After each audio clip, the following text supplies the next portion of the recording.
Ada enggak rumah tangga yang enggak pacaran? Banyak. Orang tua dulu enggak ada itu pacar-pacaran. Ketemu bapaknya, sudah besar anakmu ya? Oh iya, anakku juga sudah gadis. Sudah atur nikah. Bahagia. Ada, saya. Itu salah satu sebab saya dekat dengan Ustadz Mutakhir. Karena istri saya dapat di pondok beliau, pengajiannya. Saya pergi ceramah. Jadi saya 7 tahun galau cari istri, Bu. 7 tahun. Akhirnya saya mau pergi ke Malaysia ceramah bersama profesor guru saya. Tiba-tiba prof saya berkata, Ustadz, kau menikahlah. Tak enak kau nasihat perkawinan baru kau tidak ada istri. Saya bilang, ini orang tak sia juga prof, tidak harus mati dulu. Ya kan? Oke. Tapi masalahnya tidak ada ini prof. Sudah. Kata profesor saya, ada sepupu saya hafal Quran di Gorontalo. Oh boleh, kasih kenal saya. Pulang dari Malaysia kita kenalan. Baik, pulang dari Malaysia saya lagi mengajar, tiba-tiba masuk SMS beliau. Belum ada WhatsApp waktu itu. Ustadz, kita pergi ke acara nikah massal. 40 pasang, Bu. Pergilah saya. Tidak ada undangan untuk ceramah. Saya hanya hadir untuk menemani profesor saya. Duduk saya, tiba-tiba bapaknya Ustadz Mutakhir sambutan. Ustadz Arif. Terima kasih kepada Ibu Haji Nadirah yang banyak membantu pesantren ini. Saya bisik profesor saya, Penny Haju namanya. Prof, siapa itu? Satu-satunya perempuan yang disebut ucapan terima kasih. Oh itu ibu yang banyak membantu pesantren. Itu ada anaknya di Gontor, hafal Quran.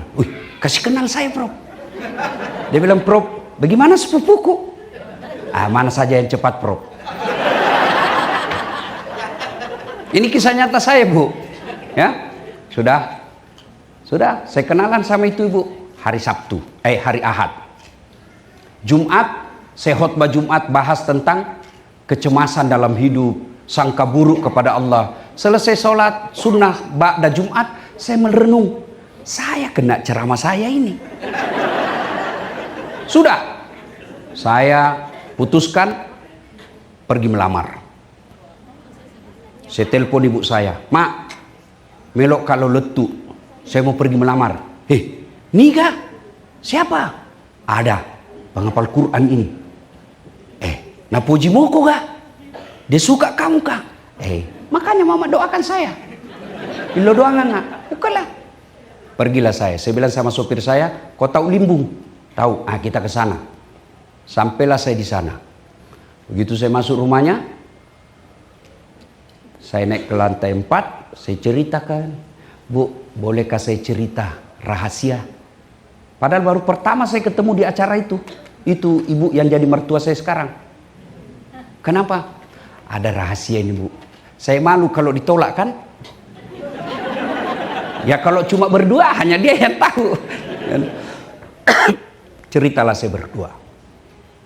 Sudah cerita siapa saya, cerita-cerita. Lalu saya sampaikan, waktu itu belum ada YouTube saya. Belum ada akun saya. Bu, saya dengar Ibu Haji ada anaknya di Gontor 2 penghafal Quran. Oh iya, ada itu anak saya. Alhamdulillah. Langsung saya bilang, Bu, saya ini niat Ibu Haji, saya mau lamar anaknya Ibu. Apa kata Ibu itu? Alhamdulillah, doa saya ketika umroh diijabah Allah. Memang ketika saya umroh saya berniat berdoa di depan Baitullah. Ya Allah, kalau ada orang yang suka anak saya dan baik agamanya, saya terima. Langsung dalam hati saya, aman. Ya, bagus agama ya, saya merasa baiklah agama saya ini. Karena saya penceramah. Kalau dibilang baik kerjanya, saya mundur. Lalu dia bilang, cuma anak saya ada 2, Ustadz. Yang mana? Saya bilang, terserah Ibu yang mana. Cuma kalau saya tidak ada masalah Ustadz. Cuma kan saya ibunya, masih ada bapaknya ada di Singapura. Saya bilang, jadi bagaimana? Tenang Ustadz, soal bapaknya saya punya urusan. Dalam hatiku, masuk gigi 2. Ya kan? Sudah amat situ. Udahlah. Lalu dia bilang, Ustadz, lihat dulu anak saya. Lihat dulu. Saya bilang, enggak usah Ibu. Kenapa?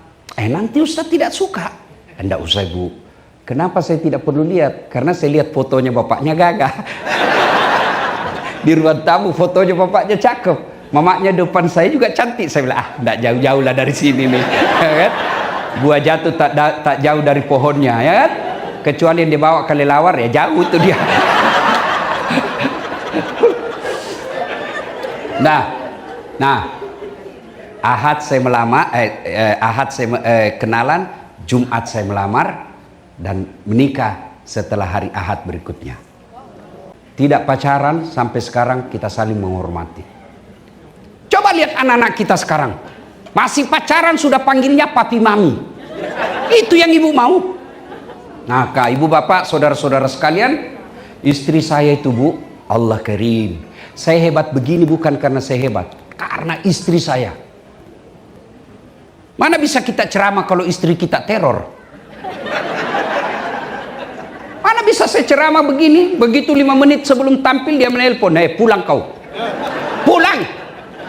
Pulang. Kenapa? Kesetrum istri anakmu. Itulah fungsinya istri, memberikan ketentraman jiwa. Istri saya Bu, boleh kalau ada ibu tahu ke tetangga saya biasa malu. Itu biasa kan saya berangkat jam 4 subuh Bu, kadang-kala sudah pergi kalau kejar penerbangan pertama. Jam 4 subuh saya pergi, diambil itu ranselku, dibawa. Nggak usah saya yang berat karena banyak elektronik dalam. Apa dia bilang? Nggak apa-apa. Nggak ada artinya ini Ustadz, dibanding beratnya hidupnya Ustadz menanggung kami.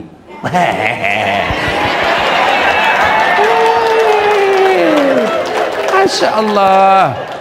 Saya naik mobil, itu pasti dia cium dulu tanganku.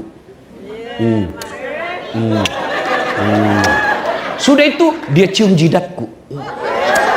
Sudah itu mata kiri lagi, mata kanan lagi. Ini agak lama. Allah karim. Wallah Pak, tiap hari semalam menikah, meskipun semalam saya bertengkar, pasti itu. Biasa saya malu-malu sama tetangga, sama sopirku. Sudah itu cukup? Tidak. Dia usap dada saya, lalu dia bilang, Ustadz, ridhoi saya meskipun semalam saya bertengkar. Bohong saya kalau tidak pernah bertengkar. Pernah juga, tapi ketika saya mau pergi, hilang itu rasa pertengkaran. Kenapa? Belum tentu saya bisa hidup kembali ke rumah. Ustadz, ridhoi saya. Ridhoi saya. Dia tidak akan tutup pintu mobil sebelum saya bilang, iya, saya ridhoi kau sayang.